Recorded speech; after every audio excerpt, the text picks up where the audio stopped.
Yo, Kirara, kamusta? Munting babala or paalala lang po. Ang episode po natin ngayon ay naglalaman ng mga pangyayari na hindi akma na mapakinggan ng mga bata. Kaya kung nakikinig po kayo at may kasama kayong mga bata dyan, ay patulugin nyo na po sila. O kaya naman ay pakinggan nyo na lang to ng mag-isa. O kayo-kayo na lang na matatanda. Para rin po sa mga sensitibo sa mga ganitong bagay, advice ko po na i-skip nyo na lang po siguro itong episode na to.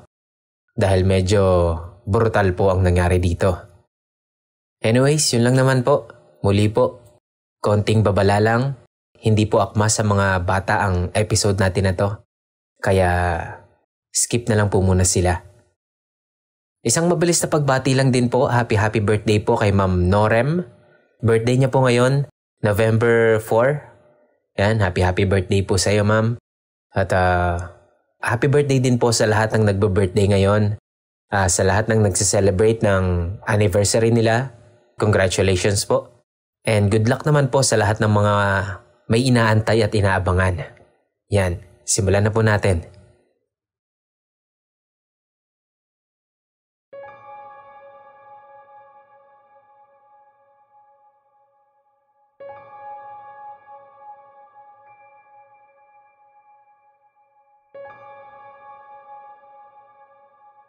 Hingal na pinasok ni Rosie ang kanyang silid at sinindihan ng ilaw nito. Ibinaba niya ang kanyang shoulder bag at kinuha ang memorabilia ni Helena at isa-isa itong inilagay sa kanyang lamisitang ginagamit sa pag-aaral. Mga hinihinala niyang mga personal na gamit at mga kasangkapan sa pananalangin na mga kagamitan ng dating punong madre ang kanyang nakuha. At syempre, kasama dito ang kanyang pinakapakay, ang libro o kwaderno na may mga nakasulat na hinihinala niyang mga importanteng impormasyon sa talambuhay ng dating punong madre. Tumayo ang dalaga at pinatay ang ilaw sa buo niyang silid. Nang maupo siya, ay sinindihan naman niya ang maliit na lampara sa kanyang lamisita at sinimulang buklatin at basahin ang nilalaman ng kwaderno. Binuklat niya ang ikalawang pahina nito. Nakaramdam siya ng matinding pagkasabik sa kanyang nababasa. Ako si Helena F. Diaz, 25 taong gulang.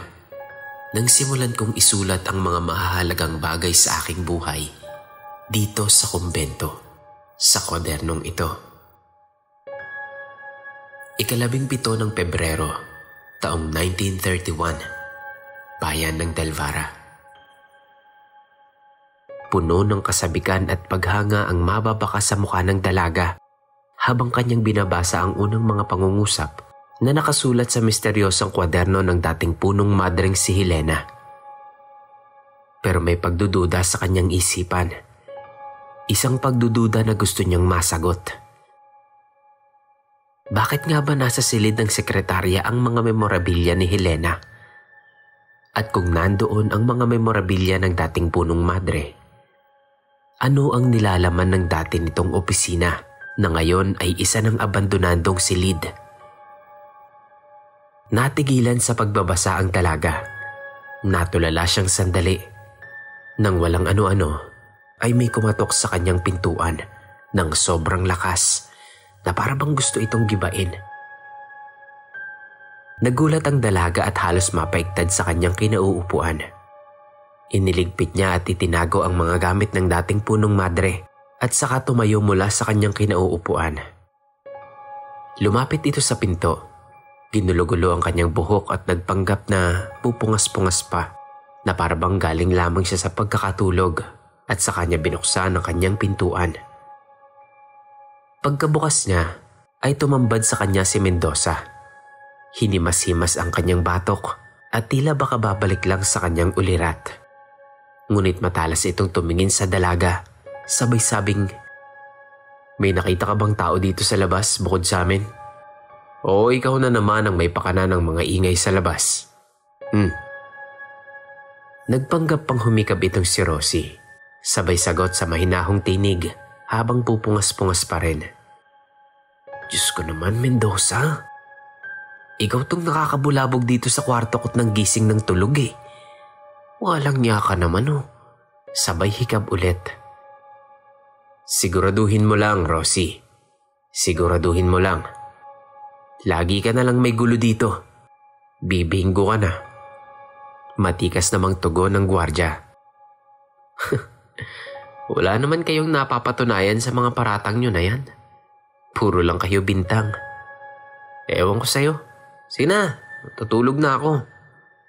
May gagawin pa ako bukas. Sagot naman ni Rosie, sabay sara ng pinto. Hoy, teka! Naputol ng awat ni Mendoza nang pagsaran siya ng pintuan ni Rosie. Hindi na muli pang kumatok si Mendoza na tila ba umalis na lamang din sa harapan ng pinto ng silid ni Rosie. Si Rosie naman ay muling inayos ang kanyang buhok at damit.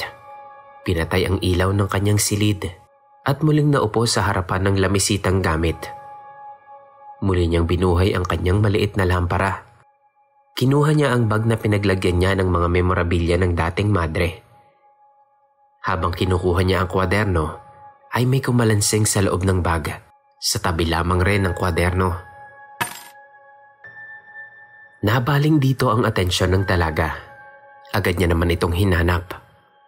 At sa paghahalongkat niya, ay nakita niya ang isang bigkis ng susi na para bang nagsisimula ng kalawangin. Napakunot ang noo ng dalaga. Winawari kung anong susi iyon o kung para saan. Bigla niyang naalala ang abandonadong silid ng dating punong madre. Naisip niya na baka isa dito ang susi ng mga kandadong nakapulupot sa dating silid na yon. Nabalot na naman ng kasabikan ang dalaga. Kaya ang ginawa niya ay muli itong itinago sa kaloob-looban ng kanyang bag. Natulala ng ilang saglit si Rosie habang napapangisi dahil sa sunod-sunod na pagpabor sa kanya ng tadhana. Hindi niya na muli pang kinuha ang kwaderno. Muli niya na itong itinago ng maayos sa kanyang bag. Isinarado niya ito at nilagyan ng maliit na kandado sa pagitan ng dalawang zipper nito. Tumayo ang dalaga at nagpunta sa maliit na salansanan ng mga libro. Yumuko ito at isinuksok sa pinakasulok ng salansanan ang kanyang bag na naglalaman ng mga memorabilia ng punong madre. Noong mga sandaling iyon ay hindi pa rin makapaniwala ang dalaga sa mga nangyayari. Sa wakas ay magkakaroon na rin ng progreso ang kanyang hangarin na alamin ang nakaraan ng ampunan at ang nakaraan ni Helena.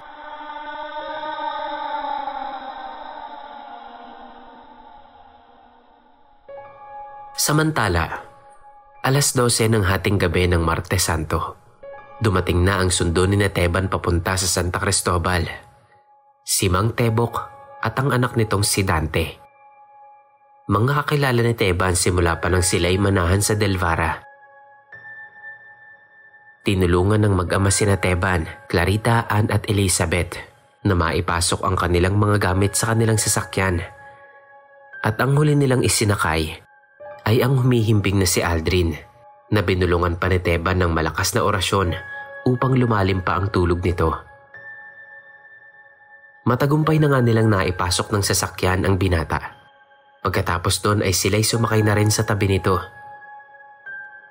Sandali silang natahimik habang naghahabol ng hininga dahil na rin sa pagod sa pagbubuhat ng mga gamit. Nang biglang magsalita si Mang Tebok. Padre, handa na ho tayo. Diretso na ho ba tayo? Tahimik na nagkatinginan ng ilang saglit ang apat na may halong kaba at pag-aalala. Kasunod noon ay nagsalita si Teban. Tara na, mahaba pa ang biyahe natin. Baka abutin na tayo ng tanghali. Pagkasabi noon ni Teban ay tumayo na sa Mang Tebok. Agad niyang pinaandar ang makina ng kanilang sasakyan. Noong oras din na yon, ay sabay-sabay silang nag-antanda at nagsimulang manalangin para sa kanilang ligtas at mahabang biyahe. Nang matapos silang manalangin, ay agad nang umusad ang kanilang sasakyan.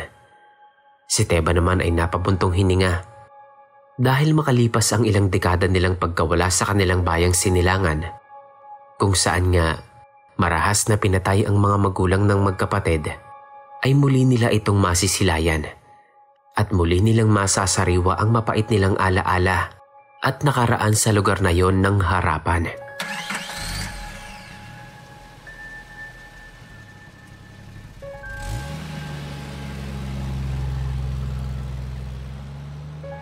Hindi na nila iginapos pa ang binata noong sila'y sumakay sa kanilang sasakyan. Hinayaan na lang nilang magising ito ng maayos at nang hindi nito malaman ang kanilang plano sa kanya. Silang apat ay nakatulog na sa kahabaan ng kanilang biyahe. Gayon din ang anak ni Tebok na si Dante. Nang walang ano-ano, ay nagising ang nahihimbing na binata. Nanlalabo pa ang paningin nito dahil sa matagal niyang pagkakatulog. Naramdaman niyang umaalog-alog ang kanyang higaan. Natanaw din niya na katabi niya ang 4 na taong pamilyar sa kanyang paningin. Nakaramdam ng pagkapanik ang binata at napabalikwas ng bangon. Naramdaman naman ito ni Mang Tebok at agad itong nagsalita. "O iho, gising ka na pala. Kalma ka lang. Nag-ayang magbakasyon si Padre Teban eh. Naisip niyang masyado ka lang napagod sa mga nangyari sa'yo. At sila rin, gusto nilang makaranas ng bakasyon kasama mo. Yung kaibigan niyo namang si Elisa ay hindi na nakasama. Wala kasing maiiwan at magbabantay sa simbahan. Si Padre Jovan naman, hindi na rin sumama. Alam mo naman, ang kura ay hindi pwedeng lisanin ng basta-basta ng parokya. Lalo na kung hindi aprobado ng mga nakatataas na pari at arsobispo ng dioceses." Hindi na umimik ang binata ng ilang saglit. Medyo nahihilo pa kasi ito dahil na rin sa malakas na orasyong ibinalong sa kanya. Ngunit napatanong ito dahil sa pagtatakang nakahiga pa siya sa gitna ng kanilang sasakyan. Bakit ho dito ako nakahiga? May sarili pa po akong kama dito." Siguro naman iho, alam mo ang sitwasyon mo ngayon. Hinimatay ka kaninang hapon habang nagagaya kayo ng mga gamit nyo sa loob ng kumbento. Kaya ang sabi ni Padre, dalhan ka raw ng mahihigaan upang kahit wala kang malay makahiga ka at makapagpahinga ng maayos sa biyahe. Kung nahihilo ka, pwede mo namang itupi yung higaan mo. Maupo ka na lamang muna dyan sa tabi. Tugon naman ni Mang Tebok. Tumango na lamang si Aldrin noon at hindi na sumagot. Nanghihina man, ay sinubukan niyang tumayo upang lumipat sa tabi ng kaibigang si Ann. Sandali siyang sumulyap sa kaibigang nooy mahimbing nang natutulog. Baka sa dalaga ang pagod, kaya naman nakaramdam ng pagkahabag ang binata sa kanyang kaibigan at bumulong dito. "Pasensya ka na sa dulot kong pagod sa inyo, Ann. Magtiwala lang kayo. Malalagpasan ko ito. Natin. Itong mga ito." Pagkasabi niya nito, ay hinaplos ng binata ang pisngi ng kaibigan at bahagyang ngumiti. Nagtuloy-tuloy lamang ang kanilang mahabang paglalakbay patungo sa probinsya ng Santa Cristobal. Habang ang binatang si Aldrin ay walang kaalam-alam sa plano ni Teban, na siya nga ay isa sa ilalim sa matinding proseso ng eksorsismo upang mapaalis na sa kanyang katawan ang demonyong nananahan sa kanya. Matamlay pa rin ang binata. Lubog at nangingitim ang kanyang mga mata dahil noong oras na naghahanda sina Teban sa kanilang pag-alis ay ganito ang nangyari. Mahigit 1 oras bago ang pag-alis na Teban sa kumbento, pag-alis ni na Clarita sa silid kung saan naroon si Aldrin, ay dumilat ang binata. Purong itim lamang ang mga mata nito. Unti-unting ngumiti ng malapad. Nagsimulang tumulo ang laway sa kanyang bibig at saka umarko ang kanyang katawan, sabay atungal ng malakas sa kakaibang tinig.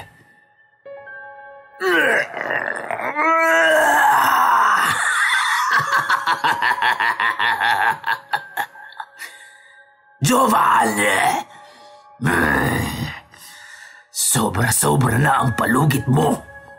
Putang ina ka. Alam ko ang kadilim-diliman mong sikreto. Alam kong isusuka ka ng simbahang pinagsisilbihan mo sa oras na malaman nila ang baho mo.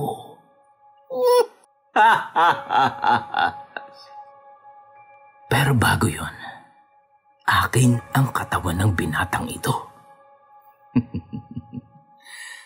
Alam kong mahalaga ang batang ito sa'yo. Nagbubulag-bulagan ka lang dahil masyado mong pinoprotektahan ang lintik na pangalan mo.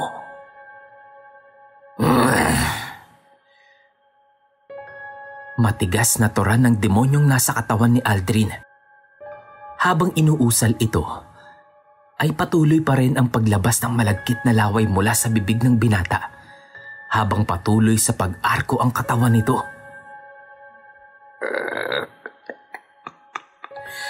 Sinusunog na ang kaluluwa mo sa impyerno, Jovan. Hintayin mo lang. Hintayin mo lang! Hintayin mo lang!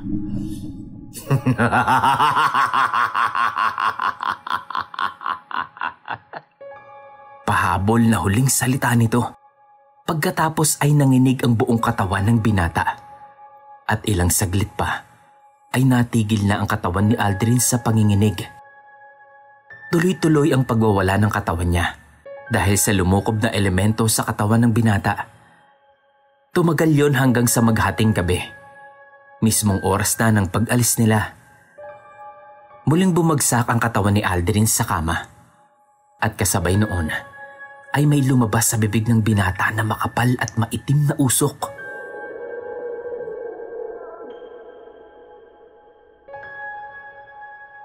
Noong oras naman na yon na nakaalis na sila ng parokya, si Padre Jovan naman ay hindi man lang datnan ng antok. Ilang gabi na siyang ganito. Lagi siyang binabangungot. Hindi makatulog ng maayos. Hindi rin mawari kung anong klaseng mga bangungot ang nakikita ng pari sa kanyang pagtulog. Pero kahit mababakas ang kanyang matinding takot, ay patuloy lamang niyang itinatago ito at patuloy rin niyang nilalakasan ang kanyang pananampalataya. Kailan mo ba ako lulubayan? Nakuha mo na ang gusto mo, di ba? Nakuha mo na ang asawa ko. Nanginginig na daing ni Padre Perez habang tumatagaktak ang pawis sa kanyang opisina. Tantanan mo na ang katawan at kaluluwa ni Aldrin. Wala siyang kinalaman dito. Akong kailangan mo, di ba? Tigilan mo na yung bata. Bulyaw ni Padre Perez sa kanyang tahimik na opisina. Lumabas siya ng kanyang opisina. Nangangatog ang kanyang buong katawan habang patuloy ang pagtagaktak ng kanyang pawis. Paglabas niya ng patio, ay sumilay sa kanya ang matingkad na liwanag ng buwan habang natatakpan ng manipis na ulap. Marahan siyang naglakad patungo sa kalagitnaan ng patio at nagsimulang umagos ang kanyang mga luha habang siya'y bumubulong ng panalangin.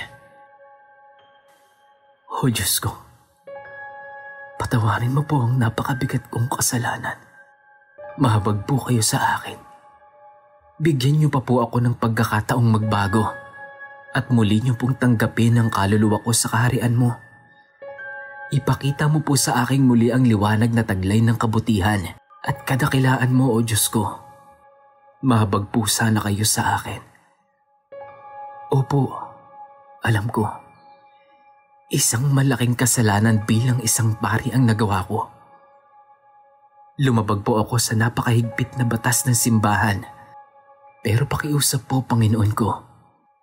Gabayan at bigyan niyo ho ng liwanag ang anak ko. Kung nasaan man ho siya ngayon, pakiusap po, Diyos ko. Alam kong hindi ako palalampasin ng simbahang Katolika sa napakabigat kong kasalanan, Panginoon. Kayo ho ang nilalapitan ko ngayon. Ikaw lamang po ang makakaintindi sa akin. Tanggap ko ang kahahantungan ko sa oras na malaman ng lahat ang sikreto ko. Hindi ko rin ho alam kung anong magiging tingin sa akin ng matalik kong kaibigan.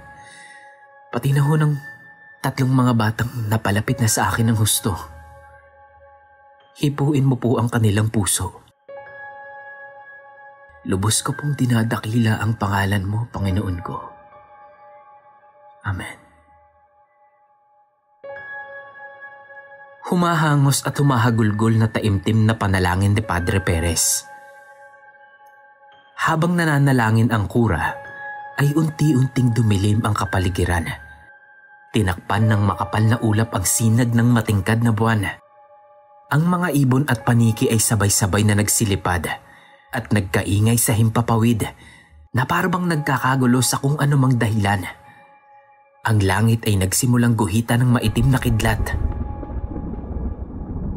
Dumagungdong ang malakas na kulog na siya namang nagpayanig pa ng bahagya sa kalupaan dahil sa lakas nito. Napaluhod ang kura sa harap ng isang malaking altar na nasa patio ng simbahan habang patuloy pa rin siya sa paghagulgol. Panginoon ko, protektahan mo po si Osang, ang aking nag-iisang anak. Tatanggapin ko po ang kaparusahang nakaabang sa akin, dito man sa lupa at sa kabilang buhay. Pahabol pang pagsusumamo ni Padre Perez, sabay buhos naman ng malakas na ulan.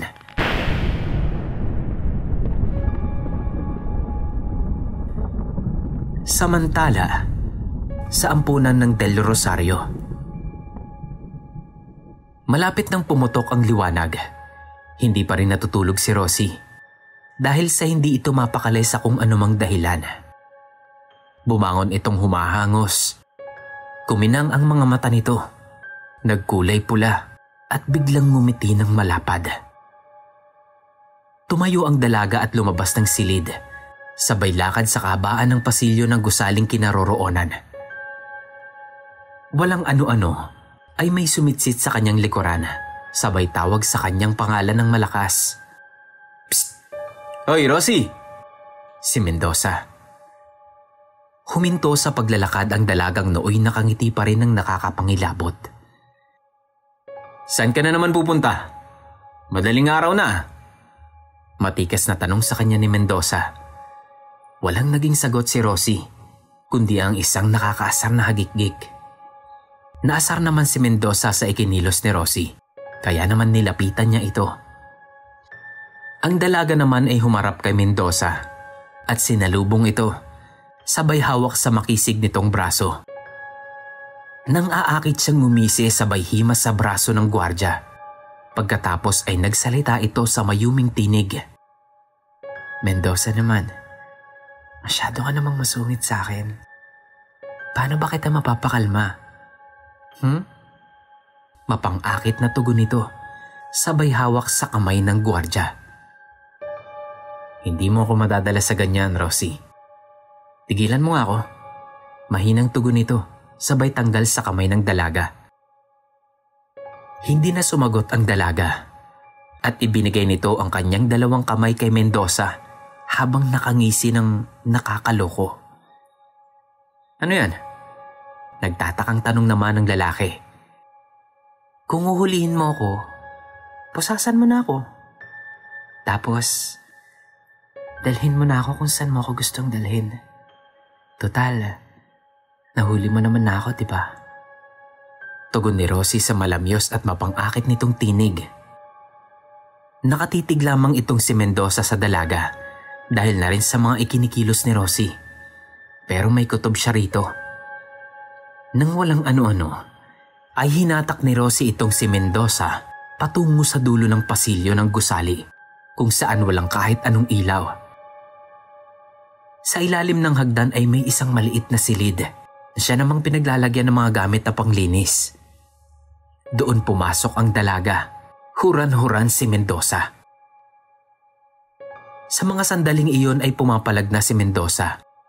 Pero sa lakas ni Rosie ay hindi siya makawala. Nang makapasok sila sa silid, ay ikinandado ng dalaga ang pinto at idiniin sa pader si Mendoza, sabay titig dito.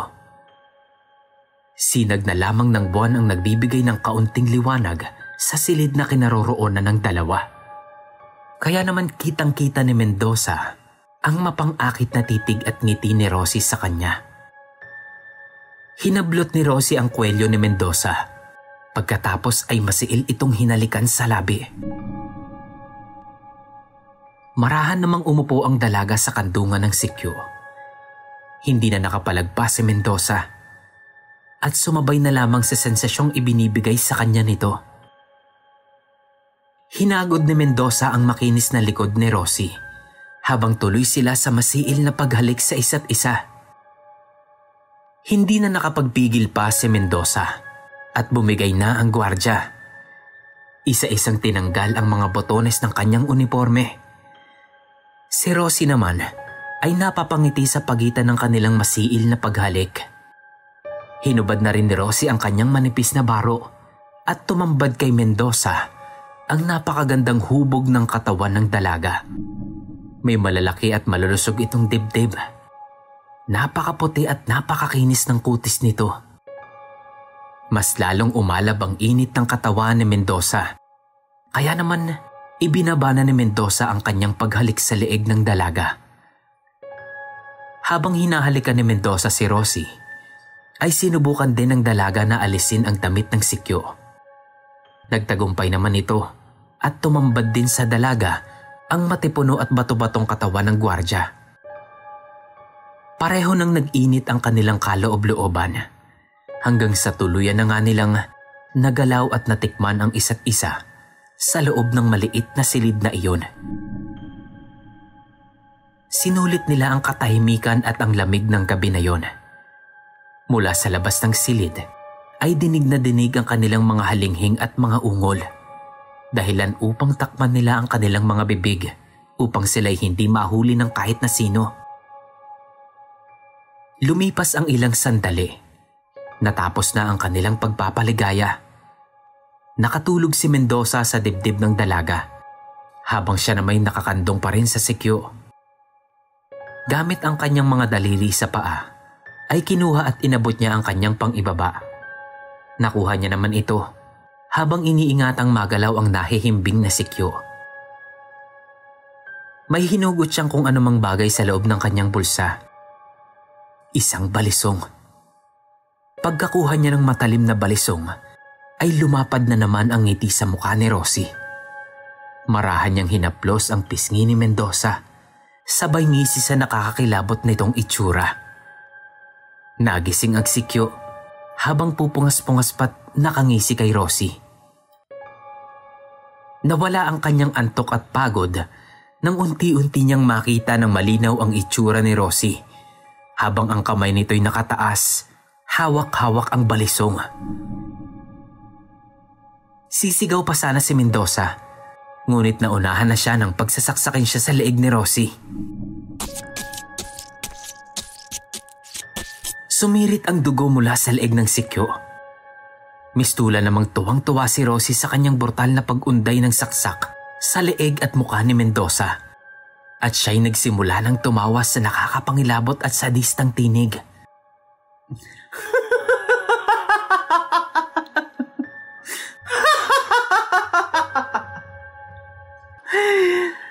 Dugo.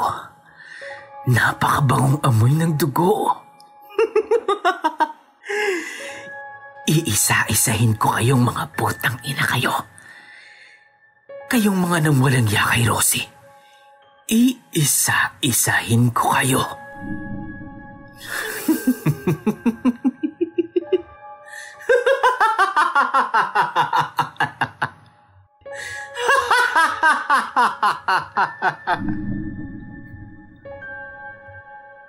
Lumakas ang hangin sa buong paligid. Uminit ang silid na kinaroroonan ni Rosie at ang hindi na halos makilalang bangkay ni Mendoza na naliligo na rin sa dugo. Ganoon din ang maputi at hubong katawan ng dalaga. Tigmak din ang dugo ng sikyo rito. Ilang sandali pa ay binunot niya ang baril ni Mendoza. Binulungan nito ng orasyon, sabay halik sa baril. Isang nakapangingilabot ng ngiti ang kanyang iginuhit sa kanyang muka. sabay tutok ng baril sa pinto ng silid na kanyang kinaroroonan. Naghintay siya ng ilang minuto at saka ikinasa ang baril. Maya-maya pa, may kumatok ng 3 beses sa pinto. At kasabay naman ito ay ipinatok ni Rosie ang hawak niyang baril. Nakapagtataka namang walang kahit anong ingay o alingaw-ngaw ang lumabas mula sa baril na yon. Bumukas ang pinto at tumambad ang isa pang sikyo na si Malbar. Butas ang noo nito na may sumisirit pang dugo. Bumagsak ang sikyo sa harapan ni Rosie at muli itong humagikgik at nagsalita sa nakapangingilabot nitong tinig. Gustong-gusto ko talaga ang amoy ng dugo ng mga taong walang ya sa inosente at malagong katawan ni Rosie. Masyado ka kasing malambot at mahinhin, Rosie. Ayaw na ayaw mong tulungan kita. Kaya ikaw, lagi kang napapahamak sa katangahan mo. Nanginig at yumukayok ang ulo ni Rosie at napansin niyang wala siyang kahit anong suot na damit. Pinulot niya ang kanyang suot na damit kanina at itinabing ito sa kanyang katawang hubad. Sabay sabing, "Gulo! Gulo at kapahamakan lang ang gusto mo. Kaya hindi kita hinahayaang lumabas sa katawan ko. Tingnan mo tong ginawa mo. Ako at ako na naman ang pagbibintangan ng lahat kapag nalaman ng buong ampunan to." Tugon ng dalaga sa sarili. Muling nanginig ang ulo ng dalaga at sumagot, "Hay nako, masyado ka kasing duwag. Tingnan mo, mabuti na nga lamang at nandito ako nung gabing nandito yung mga tanga mong kaibigan mula sa Delvara. Eh di nakatikim pa ng sampal yung pakalamerang matandang madre na yon. Boba ka talaga." Maaaring naguguluhan kayo sa mga nangyayari ngayon. Opo, may 2 katauhan po ang nabubuhay sa loob ng katawan ni Rosie. At ito ang sinasabi ni Clarita na isa at kakaibang katangian ni Rosie na kahit kailan ay hindi niya kayang makontrol. Kaya kailangan siyang tutukan sa paggamit ng lihim na karunungan dahil ang isang katauhang nabubuhay sa loob ni Rosie ay isang katauhang kabaliktaran mismo ng ugali niya. Isang walang puso't manhid na katauhan. May mga oras na hindi nahahalatang lumalabas ang katauhang ito sa katawan niya. Tulad nga noong gabing narito sa ampunan si Naan. Noong sila'y muntik nang mahuli ng punong madre na si Adoracion. Sinubukan ni Rosie ang kanyang makakaya upang kontrolin ang sitwasyon. Ngunit nang unahan siya ng kaba, ay ganito ang nangyari. Nasa part 7 po ito ng Misteryo sa Kumbento, ang pagtuklas sa nakaraan. Balikan po natin. Nakita nilang lumingon sa kanilang direksyon ang madre. Naglakad ito patungo sa kanila. Nagtatalo ng puso nilang 5 dahil sa matinding kaba. Kaya naman wala nang nagawa itong si Rosie, kundi umusal ng orasyon habang ang kanyang kamay ay nasa kanyang bibig. Nang matapos siyang bumulong sa kanyang kamay, ay pinaakyat niya ng muli ang 4. "Umakyat na kayo. Ako nang bahala sa punong madre," bulong ni Rosie. Wala nang nagawa ang 4, kundi ang sumunod kay Rosie. Kaya naman sila'y muling bumalik sa 2nd floor at sumilip muli sa balkonahe. Sinalubong ni Rosie ang madre. Masama ang tingin nito sa kanya. Binati niya naman ito ng maayos. "Magandang gabi po, Madre Adoracion." Walang imik ang madre. Pagkatapos ay tumugon. "Bakit ka narito sa labas?" Malumanay na tanong nito. Ngunit nasa tono nito ang pagkainis sa dalaga. Naglalakad-lakad lang po. Hindi ko kasi ako makatulog, Madre." Tugon naman ni Rosie. Sinampal ni Madre Adoracion ng pagkalutong-lutong si Rosie. Dahilan para mabawal ito sa lupa. Nakita ito ng 4 at napatili naman ang hindi sinasadya itong si Anne. Nandilat ang mga mata ni Rosie dahil sa narinig nito. Kaya naman malabong hindi ito narinig ng madre. Napalingon ang nagngingit-ngit na madre sa kinaroroonan ng apat. Tinakpan ni Clarita ang bibig ni Elise at muli silang nagtago sa likod ng pader ng balkonahe. Wala nang nagawa si Rosie. Tumayo siya at hinarang ang madre. Nandilat naman ang mga mata nito at nagsalita. "Umalis ka sa daraanan ko, pendeha!" Subalit imbis na sumunod, ay nakapangingilabot ng ngiti ang itinugon ni Rosie sa madre. At saka naman siya nagsalita ng mahina. "Haknok devle bisar." Gamit ang kamay na binulungan ni Rosie kanina, ay ipinalagapak niya ito sa pisngi ng madre na nooy galit na nakatingin sa kanya. Nakita ng apat ang ginawa ni Rosie at napatakip sila ng bibig sa gulat. Tumalab sa madre ang orasyon ni Rosie at ito nga'y nabuwal sa lupa na para bang lapis na nanigas. Alam ni Clarita itong kalagayan ni Rosie. Nakilala na rin niya ito at nakausap noong pang bata itong si Rosie. Lalo na noong unang pasok ni Rosie sa ampunan ng Del Rosario.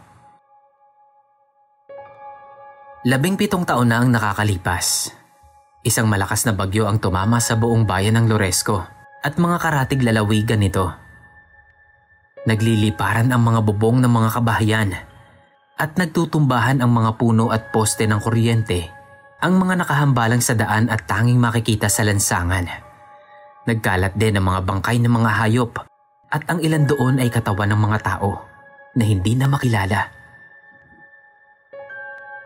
Umaagos din ang rumaragas ang kulay putik na baha na nagmumula sa umaapaw na ilog sa buong bayan.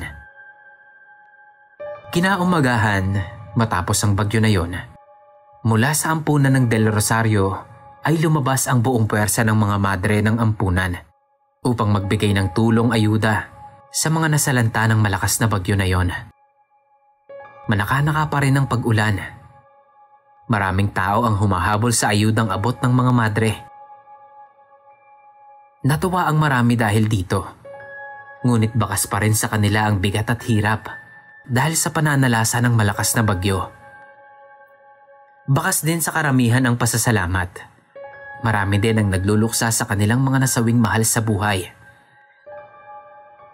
Si Clarita ay isa sa mga nasa unahang linya sa pagtulong. Bakas sa kanya ang lubos na awa at pakikisimpatya sa mga nasawi at napanawan ng kanilang mga mahal sa buhay. Mga nawalan ng bahay at hanap buhay. Pagkagat ng dilim, ang brigada ni Clarita ay nakatayo malapit lamang sa tanggapan ng bayan ng Loresco. Ang ibang grupo naman ay sa ibang barangay nagtayo ng brigada. Halos ubos na ang tao sa lansangan. May mga ilang puwersa ng kasundaluhan sa bayan upang hanapin ang ilang mga taong natalang nawawala. Tabi-tabi din ang mga labi ng mga taong nahanap na nasawi dahil sa trahedyang yon.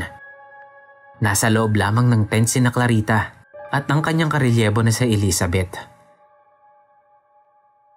Nasaksihan nila ang pagbuhat ng mga sundalo sa mga walang buhay na katawan ng mga tao upang ihanay sa harapan ng munisipyo. Panlulumot awa ang mababakas sa grupo ni Clarita noong mga oras na yon. May mga tao din ng NDRRMO ang naatasan na unti-unting linisin ang mga nakahambalang na puno at mga posteng pinatumba ng bagyo. Maya-maya pa, bumuhos na ang ulan. Nagtakbuhan ang mga sundalo at ang mga taga-NDRRMO papasok sa munisipyo upang sumilong. Narinig ni Clarita na nagpasya na sila na itigil na muna pansamantala ang operasyon dahil na rin nga sa biglaang pagbuhos ng ulan sa bayan. Sila nga'y isa-isang nagsiuwi sakay ng isang pansundalong sasakyan. Habang ang brigada ni Clarita ay nagpasyang manatili na muna sa kanilang pwesto upang maghintay sa mga taong lalapit sa kanila upang kumuha ng ayuda. Mga ilang oras ang lumipas, mas lumakas pa ang ulan. Sinamahan pa ito ng malakas na ihip ng hangin. May isang batang babae ang naglalakad sa kalagitnaan ng kalyeng hinahagupit ng malakas na hangin at buhos ng ulan.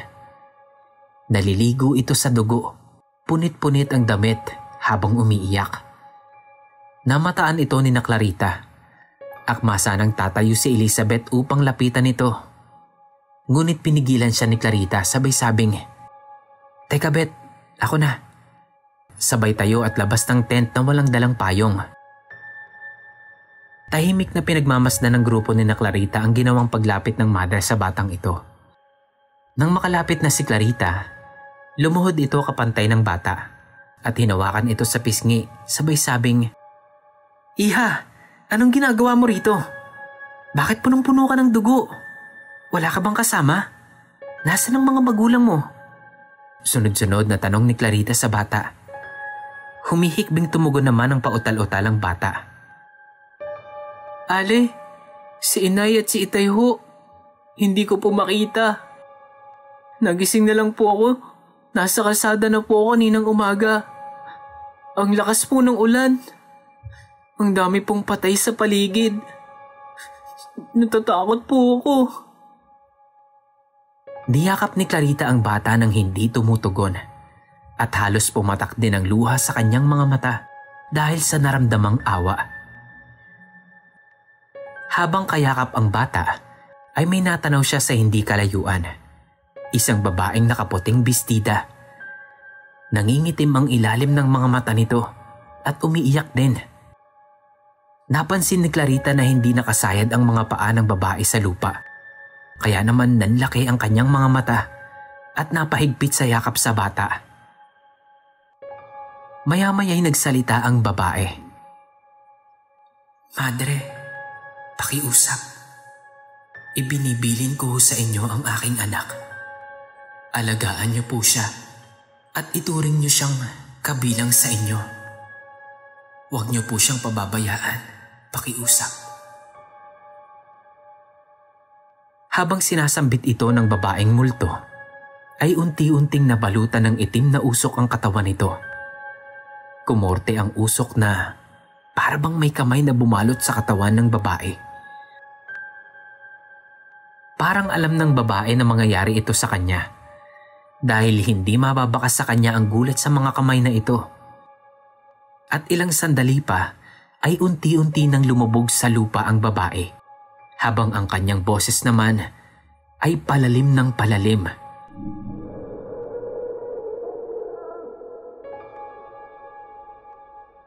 Gulat na gulat si Clarita sa kanyang nasaksihan at sa kanyang mga narinig mula sa babae.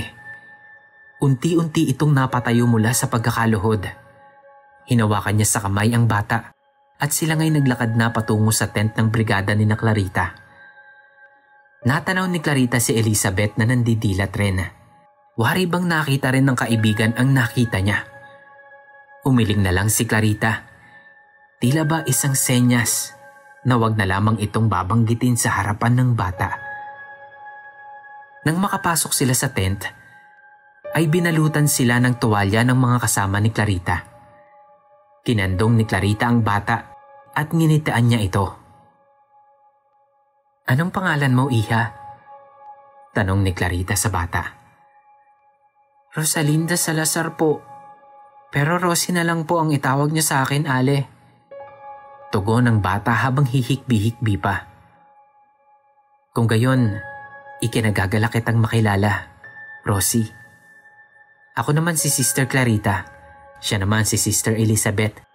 At sila naman ang mga kasamahan naming mga madre sa ampunan. Bukas, ipapahanap namin ang inay at itay mo para makauwi ka na sa inyo. Ayos ba yon?" Tugon naman ni Clarita habang pinupunasan ang mga luha ng bata. Ngumiti na lamang ang batang si Rosie dahil hinang-hina na rin ito. Namumungay na ang mga mata nitong parang pagod na pagod. Hanggang sa tuluyan nang bumagsak ang bata at nawalan ng malay sa kandungan ni Clarita. Nasapo naman ito ni Clarita at ihiniga ang bata sa kanyang kandungan. Ngumiti ito at nagsalita. "Sister Vian, ihiga niyo muna si Rosie sa mga upuan natin. Hayaan niyo muna siyang makapagpahinga." Pagpapasuyo ni Clarita sa isa sa mga kasama niya. Sumunod naman ito at binuhat nga ang bata at iniabot kay Sister Vian. Tumayo si Clarita kasabay ni Elizabeth. Bumulong si Elizabeth at nagtanong sa kanya. Bakit ganun yung sinabi mo sa bata? Hindi mo ba narinig o naintindihan yung sinabi ng multo ng nanay niya? Beth, ganun naman talaga dapat eh. Aalamin natin kung saan nakatira yung bata. Ipapaalam natin sa mga otoridad kung ano nangyari ngayon. Kung makita man natin ang katawan ng nanay ng bata, syempre, ipapaalam natin sa kanya na wala na nga ang kanyang ina. Tugon ni Clarita. Papaano yung tatay? Sunod na tanong ni Elizabeth. Syempre, ipapahanap din natin. Kapag hindi natin nakita ang tatay niya, lalakarin natin ang mga papeles ng bata. Haharap ako sa korte kasama si Madre Adoracion para legal na ampunin si Rosie at madala siya sa ampunan para magawa natin yung ibinili ng ina ng bata. Hindi lang yun, dahil gusto ko rin. Naaawa ako sa bata. Kawawa si Rosie kung hahayaan lang natin siya sa ibang tao. Muling tugon ni Clarita. Sa bagay,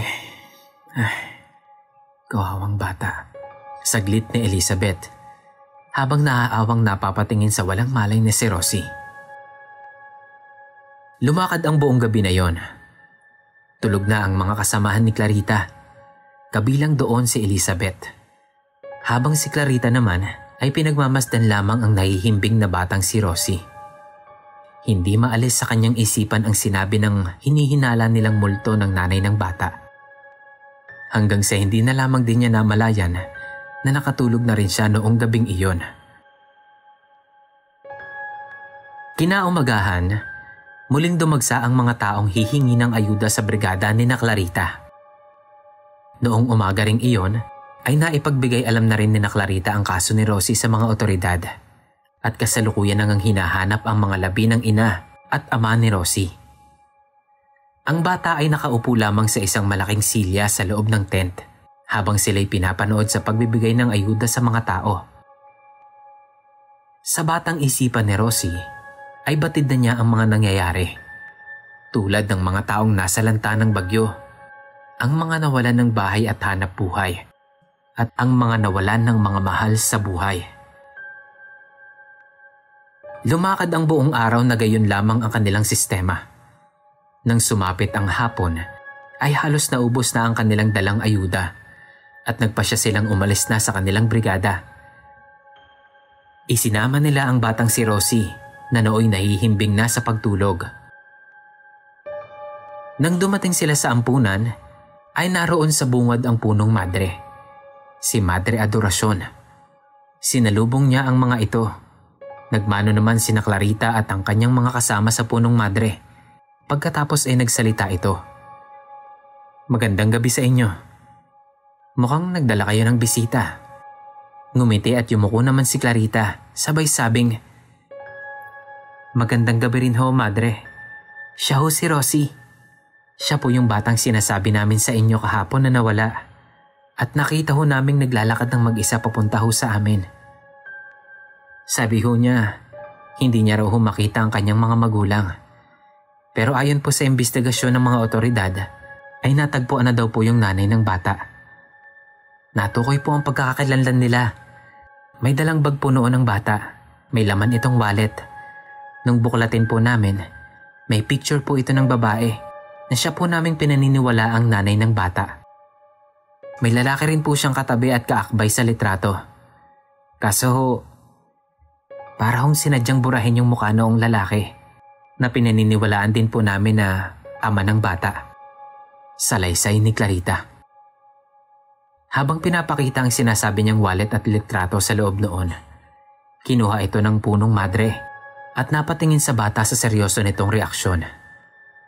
Hindi na ito nagsalita pa at sabay nang pumasok sa loob ng ampunan kasama ang mga kapwa nito madring opisyal ng ampunan. Nagkatingin na naman ang mga kasama ni Clarita dahil sa weirdong reaksyon ng madre. Pero sa loob-loob ni Clarita ay buo na ang kanyang desisyon sa sarili na ipetisyon ang bata upang maging legal ang pag-ampon nila sa batang si Rosie. Dumating ang panahon at naipasa na sa korte ang petisyon na ampunin ang batang si Rosie sa ngalan ni Clarita at sa pangangalaga ng ampunan ng Del Rosario. Lumipas ang ilang taon ay nasanay na ang batang si Rosie sa kapaligiran ng ampunan. Natuto siyang makasalamuha sa ibang mga bata doon.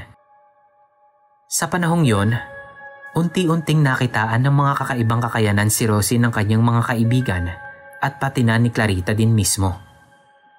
Kaya nga dumating na ang oras na nagsimula nang magturo si Clarita at Elizabeth ng lihim na asignatura sa pag-aaral ng lihim na karunungan sa mga batang tulad ni Rosie. Sa napakamurang edad ni Rosie ay nakakaya niyang magpagaling, magpawala ng malay at makontrol ang diwa ng isang tao nang walang binabasa o natututunan mula sa libro ng lihim na karunungan ni Clarita at Teban na ipinamana pa sa kanila ng kanilang inang si Corazon. Isang normal na hapon sa loob ng ampunan. Ilang oras bago kumagat ang dilim. Naglalakad-lakad si Rosie sa hardin ng ampunan. Ang ibang bata naman ay nagsisipasok na sa kanilang mga kwarto. Ilang sandali ay may nakita siyang isang papalapit na security guard. Mukhang binata pa ito at may matipunong pangangatawan. Sa medyo katagalan ni Rosie doon, ay alam niyang bagong sikyo ang kanyang nakikita. Binasa niya ang pangalan na nakasulat sa kanang bahagi ng dibdib ng gwardya. Mendoza. Malayo-layo pa lamang ay sinitsitan na siya agad ng gwardya at pinuna siya nito. Pstoy, bata. Bakit nasa labas ka pa? Gabi na. Di ba dapat nasa loob na kayong lahat pag 6:00 na? Alam mo naman siguro yon, di ba? Matikas na punan nito sa kanya. Nakatingin lamang ang bata sa kanya. Maya-maya'y sumagot. Pasensya na po kuya. Gusto ko lamang pong maglakad-lakad kasi po nabuboryong ako sa kwarto ko eh. Kahit na. Pumasok ka na doon. Kung ayaw mong ako pa mismo ang magdala sa iyo sa loob ng kwarto mo. O kaya doon sa opisina ni Madre Adoracion. Matikas na sagot nito.